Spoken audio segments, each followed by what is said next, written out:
Alright, what's good with y'all, man? It's AD.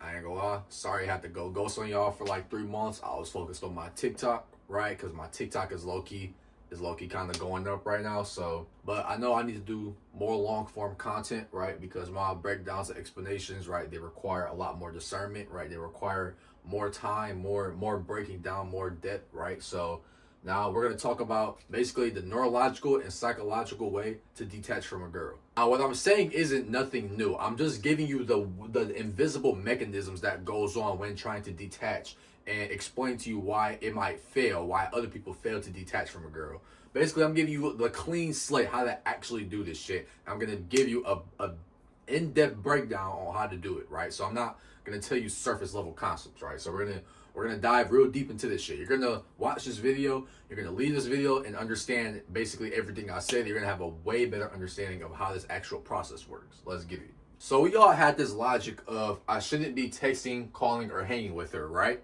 So we might know that she's not good for me. But it's like your body kind of panics when you or her pulls away.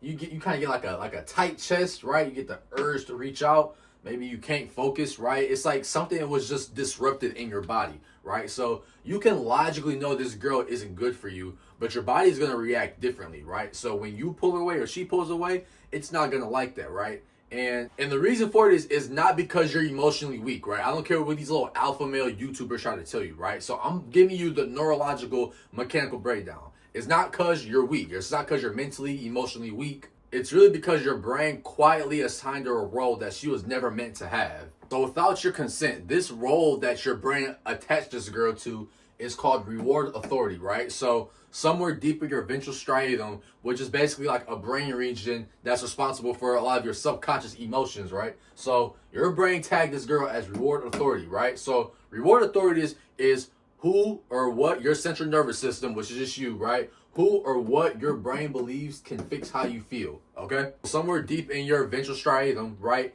It gave that one specific girl power to regulate how you feel. All right, boom. So I'm going to give you a clean example on how exactly a girl can get reward authority in your brain, right? So let's say with this girl, you usually feel calm, confident, masculine, safety, chosen, or any other things, right? So you can plug in your own little variables, right? I just listed some common things, right? So that means without that girl, you don't feel these things, right? So keep that in mind, right? So you only felt these things because of her. So let's say throughout your day, somewhere along the lines, you felt anxious, correct? So you have a brain region called the anterior cingulate cortex, ACC. I'm not going to make this complicated, all right? Basically, this brain region picks up on this feeling, the feeling of anxiousness, all right? So when this brain region picks up on this feeling, right?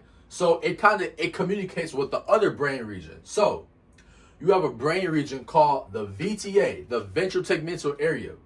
This brain region is like the dopamine area. So I'm sure a lot of you heard the term dopamine, right? So this brain region predicts dopamine in certain activities that you do, right? So stay with me, right?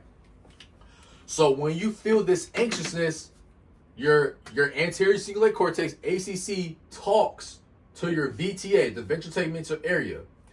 And then, so this brain region creates the actual urge to text her, call her, or link with her, right? So if we zoom out, basically all I'm really saying is that when you get this feeling of anxiousness and then you get that urge to text her, call her, or link with her, this is what's actually going on, right? So this is the mechanical explanation of what's happening. So now, right? So when you get that urge to text her, call her, or link with her, and I'm sure most of you dudes end up giving into these, right? And well, it's not a bad thing. I'm not saying it's bad, but that's just usually that's how reward authority is being built. So when you text her, call her, or link with her, and you get that relief, right? Then that's when she gains reward authority, right? Because she's fixing how you feel. You felt calm when you're with her or when you talk to her, right? And without her, you feel anxious. So when you get that relief, your brain remembers this pattern, right? So think of this anxious, urge, relief, this right here, think of this as a pattern, okay? When you repeat this pattern over and over and over and over again, right? Your brain likes familiar patterns. So essentially, right? So this doesn't just happen off just maybe once or twice. This has to happen at least maybe, I don't know, like 20, 30, 40, 50, 100 times. Like, I guess it just depends on how long y'all been together. But moral of the story, that's how reward authority is built, right? So same thing with confidence, right? So if you're feeling unconfident, same thing with here, right? The same rules apply, right? So, I mean, like I said, this is like a little equation. You can plug in your own variable right here, right? And like I said, if you feel safe around here, sometimes without here you don't feel safe. You take the anxiousness off, put the safe right here, right? Then you get the urge to text, call, or link with her, relief, reward authority, right? So like I say, right, everybody's different, right? So plug in your own variables. You have to think about, what does she make you feel that you usually don't feel on your own? And then you just plug it into this right here.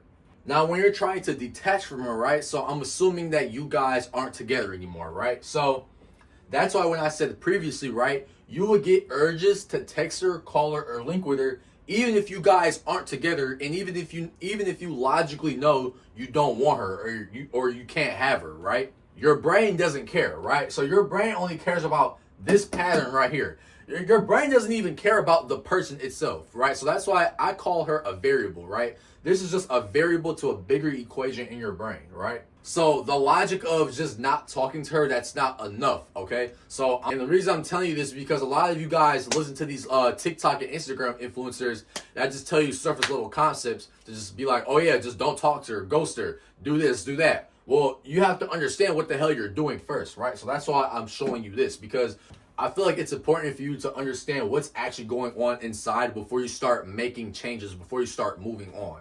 So basically, if we zoom out and sum it all up, your brain doesn't care about logic, right? So it doesn't care about the logic of not going back to her and she's not good for you, right? It only cares about this pattern right here, right? It only cares about these feelings that it felt, right? It only cares about who or what made you feel those things, right?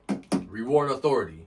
All right, boom. Now I'm sure you guys been waiting for this part, right? So detaching, what exactly is detaching?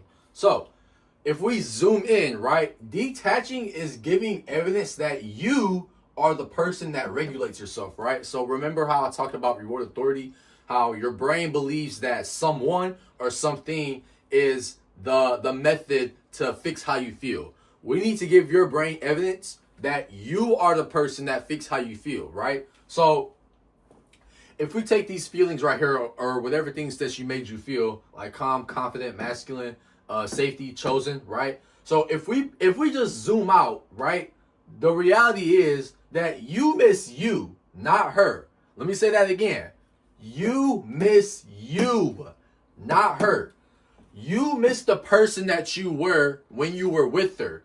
You miss the person that you were when you felt these things, okay? You don't actually miss her. Or at least that part of your brain, the ventral striatum, which is, like I said, responsible for subconscious emotions, you can say, right? That part misses you, the you that felt these things, okay? So that's important we understand that. So all the goal really is, right, if we zoom out, the goal is just to show your brain that you can feel these things without somebody else. That's all it is to it, right? Because for the longest, right, so however long you guys been together, your brain constantly believed that that person, that girl is the variable or the key to making you feel these things, right? So now that she's gone, you have to give your brain evidence that you are the person that makes you feel these things. But the thing is, your brain will try to reach out for her, even if you guys aren't together, even if you should be moving on, right? Your brain still might want to communicate with her because, like I said, that pattern that we have right here, that's the only thing it cares about. The anxiousness, right? And then the urge to text or call or link with her, and then you get relief. I probably should have just kept it up right here, but you guys know what I'm talking about. So like I said, if you were feeling anxious, right? So your brain basically is still running the script for if you get anxious to text or call her or link with her, right? So basically the script has to be updated, right? So that's an outdated script. That's old programming, right? So basically the key is we have to teach our brain, show our brain, right? Because you have to treat it like a child, right? You have to show your brain that you are the person that makes you feel these things, not somebody else. How long does that take? Great question. All right, now so we're going to zoom in, right? So how long it takes depends on this thing right here, negative RPE. This stands for negative reward prediction error. So basically, if we zoom out, all that basically is, this is basically the heartbroken feeling that other people feel. This is just a neurological term for it. So like I said, you might have symptoms of feeling heartbroken. Really, this is also just withdrawal though. Like it's not romance, right? It's actually just withdrawal, like how your brain withdraws from a drug. Same difference, right? Loss of appetite, things not hitting the same. And I forgot to put this one, but urge to reach out. That's another one, definitely. So the time it takes for you to basically bounce back from this, it depends heavily on what you do in this phase right here. Now, I'm going to tell you some things you should not do during this phase if you want this to go away as fast as possible, all right? All right, boom. So things you should not do. Obviously, do not reach out, okay? Because when you reach out, you're only teaching your brain that when you get in this little window, this negative RPE window, right? When you're not feeling these things, to go back to her, right? That's basically all you're showing your brain. So we don't want to teach our brain to basically go back to the person who caused this discomfort in the first place, okay? The second one is find another girl yet, okay? Not yet. The reason we don't want to find another girl yet is because, like I said, we don't want somebody having reward authority in our brain. So if you find another girl too early, it might feel good in the moment, short term, right? But really all you're doing is you're just repeating the loop. You're just repeating the loop of going to a girl, right? She makes you feel those things. And then when she leaves you or when you leave her, right? If something happens, now you're back in that same cycle, right? This is how a lot of people get caught in these type of cycles. You don't want to give that girl your baggage, all right? You need to show your brain that it does not take another human being or another nervous system to make you feel okay, to make you feel better, to fix how you feel. Last but not least, numbing yourself, okay? Now, when I say numb yourself, this can be like with drugs, alcohol, right? We do not want to do that, okay? Because like I said, reward authority is who or what, okay? The what will be the drugs and alcohol, right? So it's only going to teach your brain the same thing, right? Like I said, numbing yourself will only help short term. The problem will not be solved and it will come back. We want to just sit in the problem long enough until it resolves on its own, and then we don't have to face it anymore. We'll be okay. But the problem is a lot of you guys want just a quick relief right now, and then you're just like, oh yeah, I'll just deal with it when it comes back. No, we don't want that, all right? We're not trying to suppress it, right? We're trying to solve the actual problem itself. So if you smoke weed, I highly recommend you probably just take a break for a bit. And if you go to parties, drink alcohol, I recommend you stay away from that too, right? I'm not saying you gotta quit forever, right? I'm not really exactly telling you what to do, right? I'm just telling you how to all right, sorry about that, my camera died, but I'm just showing you how to effectively get through this phase of the heartbroken phase or the detachment phase as quickly and efficiently as possible. Now, one more important thing that I should mention, right? So, during this negative RPE phase, your brain is basically going through an internal model update, okay? So it's updating its model on who or what can fix how you feel, right? So with that, there's going to come some discomfort. I'm not going to lie. It's not the greatest feeling ever, right? But the key is, right, I'm telling you all of this because I want you to go through this phase and know why you feel the way you feel so you can actually get through it, all right? Because most people, when they get to this phase, they don't know what's going on. They start panicking, so they start doing things that kind of hinders the process, right? They do things that interrupt the model update, okay? And the things I showed you not to do, that's what updates the internal model. So like I said, you're going to go through some discomfort, right? You're going to have foggy days. You're going to probably feel a little bit more tired, right? Things aren't really going to hit the same.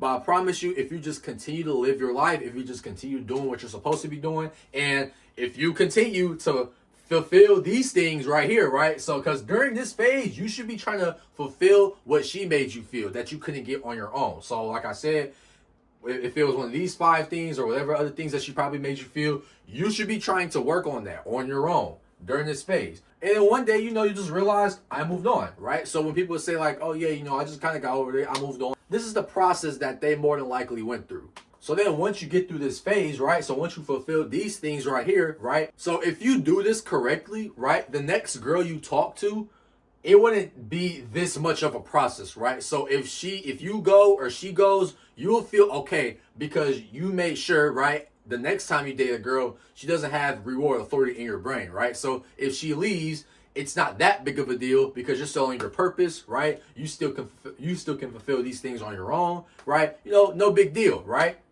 So really, the only thing that you have to get through is the discomfort, the foggy phase, right? So that's the phase nobody really likes. It's the heartbroken phase, the withdrawal phase, I like to call. And once you get through that, you're pretty much good. All right, guys, so that is the end of the video. So I hope you did enjoy this breakdown. I will be posting on YouTube much more often now because my breakdowns and explanations, they just require, if you go back into my last videos from like 3 months ago, I had like that little small whiteboard. No, I need this whiteboard now because the explanations, the breakdowns, they're much deeper, much more complex. I need more space, right? And I just been messing with TikTok a lot more, but it's time I make more, long form content because, I know when I go on my TikTok, I kind of have to chop things down, speed up the clips a bit because, people's attention spans are just not that great. So I figured YouTube is probably my best platform right now too. If you have any questions, if you have any video recommendations, I'll make them. And yeah, thank you for watching.